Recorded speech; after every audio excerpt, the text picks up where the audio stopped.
직장에서 일하고 월급을 받을 수 있다라고 하면 매우 감사한 사항입니다.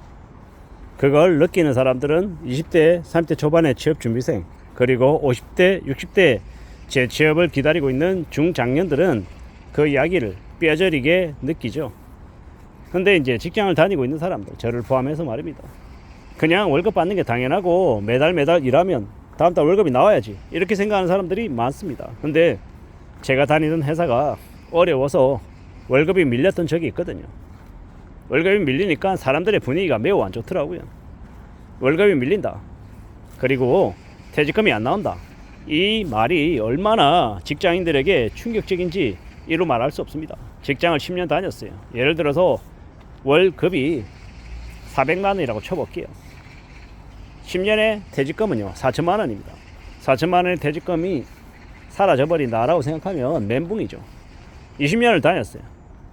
400만 원이 20년이면 8천만 원이죠. 25년이면 1억입니다.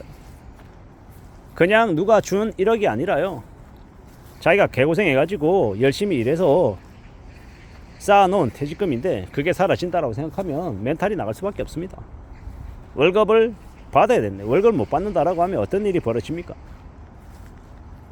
예를 들어서 그 달 월급이 400인데 들어와야 되는데 안 들어오면요, 마이너스 통장 400을 내면요, 그냥 평상시 같으면 400이 들어와서 만약에 다 쓴다고 가정하면 400이 들어와서 400을 쓰면 빵이잖아요.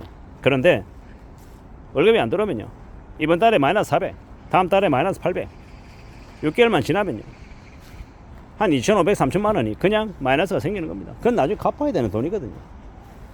그럼 어떻게 해야 됩니까? 정말 피나는 노력을 해서 악착같이 해야 그 월급이 안 나온 6개월, 1년을 만회하려면요, 정말 투잡 쓰리잡을 내가지고 월급을 매달 벌어들인 돈을 800으로 맞춰야, 그래야 그렇게 6개월, 1년을 지내야, 그래야 그 빚을 갚을 수 있습니다.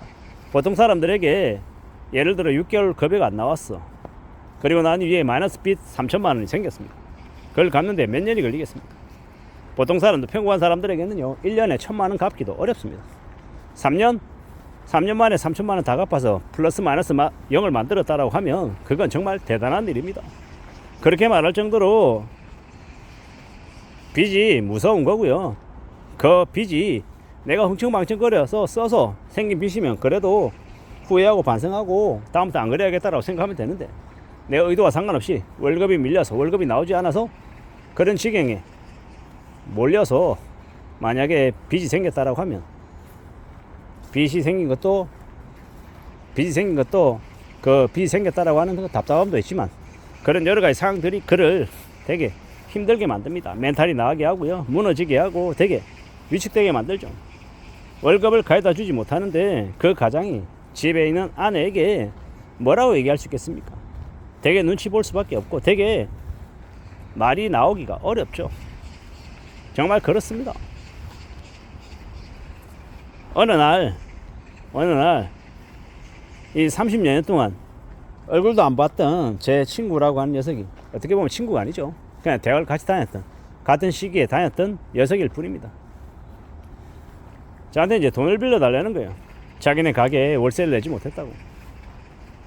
근데 그때 제가 그 친구에게 뭐라고 얘기했냐면, 미안한데 나도 지금 집에다가 월급을 갖다 주지 못하고 있는 상황이다. 그래서 내가 네에게 돈을 빌릴 수 있는 상황이 못 된다, 뭐 이렇게 얘기했습니다. 제가 이제 되게 여유롭게 잘 살고 있는 걸로 알고 이제 그렇게 얘기했겠죠. 근데 우리는 잘 생각해야 됩니다. 잘 따져봐야 됩니다. 누군가가 조금이라도 여유롭게 살고 잘 사는 것처럼 보이면 하이에나처럼 미안한데 돈 좀 빌려달라고 이렇게 얘기하는 이들이 많더라는 겁니다. 참 무서운 이야기죠. 참 씁쓸한 이야기입니다. 저도 이제 월급이 나오지 않는 때를 경험하다 보니까, 그리고 퇴직금을 받니 못 받니 뭐 이런 이제 되게 머리 아픈 상황에 직면하다 보니까 그냥 월급을 주고 퇴직금을 제때 지급해 줄 수 있는 회사에 다니고 있다라고 하면 정말 지금의 이 험난한 야익광식의 대한민국에서는 복받은 사람이다라고 말할만 하더라고요. 에이, 그런 게 어딨냐. 퇴직금은 다 원래 축의금 돼 있잖아, 법적으로. 이렇게 제 친구들도 이야기합니다. 당연하죠. 법으로 그렇게 되어 있습니다. 근데 대한민국의 법이 강도질하면 안 된다라고 얘기한다고 법에 강도질하면 처벌된다라고 되어 있다고 사람들이 전부 다 법을 지키냐고? 아니잖아요. 법을 어기는 사기꾼도 있고 양아치도 있고 천차만별이죠. 마찬가지로 퇴직금도 안 주면 위법인데 안 주는 법을 어기는 사람들이 있더라는 겁니다. 그리고 이 기업인들이 월급을 체납하고 퇴직금을 안 주고 하는 그런 상황까지 가면 약자인 노동자들은 한없이 무너지더라는 겁니다. 월급이 안 나오니까 주변에 있는 동료들 보니까 많은 통장 쓰고 카드 연체되고 고작 한 달인데 고작 두 달인데 라고 남들은 얘기할 수 있겠지만 그 현실을 맞닥뜨리는 사람들은 되게 이제 충격 속에 살더라고요. 얼마나 무서운 일인지 얼마나 답답한 일인지를 알게 되는 거죠. 좀 더 두려워하고 좀 더 염려하고 좀 더 고민하며 살아가야 되는 겁니다. 세상을 사는 게 녹록지 않더라는 겁니다. 예사롭지 않더라는 겁니다. 참으로 어렵더라는 겁니다. 그걸 잊지 않고 살아가야 됩니다. 명심해야 되더라는 겁니다. 잘 따져봐야죠. 잘 챙겨야죠. 잘 추스려야죠.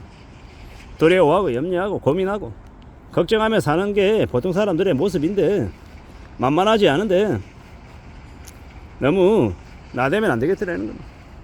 두려워하고 염려하고 고민하고 또 그러면서도 일하는 게 보통 사람들의 모습 아닙니까? 그럼 보통 사람들에게 월급이 안 나온다, 퇴직금이 없다라고 하면 청천벽력 같은 충격이다라고 생각합니다. 그래서 뻔하디 뻔한 얘기지만 월급 나오고 일할 수 있다라고 하면 지금의 시대는 정말 감사하고 고마워하고 행복해도 괜찮다라는 말을 하고 싶은 겁니다. 어쩌다가 이놈의 나라가 지금의 경제가 이 지경까지 갔나라는 생각도 듭니다. 한국만 그런 게 아니라 전 세계가 지금 예사롭지가 않죠. 미국이라고 하는 나라가 왜 그렇게 일본이나 중국이나 유럽이나 한국에게 관세를 올린다라고 떠들어대면서 때리고 있겠습니까? 그네들도 자기네 사정이 녹록지 않은 겁니다. 여유가 없는 겁니다. 여유가 없으니 누군가에게 베풀 수 있는 여지도 없는 거죠. 우리도 마찬가지라고 봐야 됩니다. 앞으로 무수히 많은 대기업들의 계열사들이 상당수가 구조조정의 과정을 거친다고 합니다. 인력들이 되고 나가 떨어지겠죠. 무슨 이야기입니다. 은행들은 나이 마흔에 희망퇴직을 받는다고 얘기할 정도로 되게 효율을 추구하고 있다고 하니 보통의 사람들이 직장을 다니는 이 일상이 얼마나 무너질까 걱정이 될 뿐입니다. 최대한 자기 자리를 잘 지키고 성실하게 살 각오를 해야 될 것 같습니다. 이상입니다.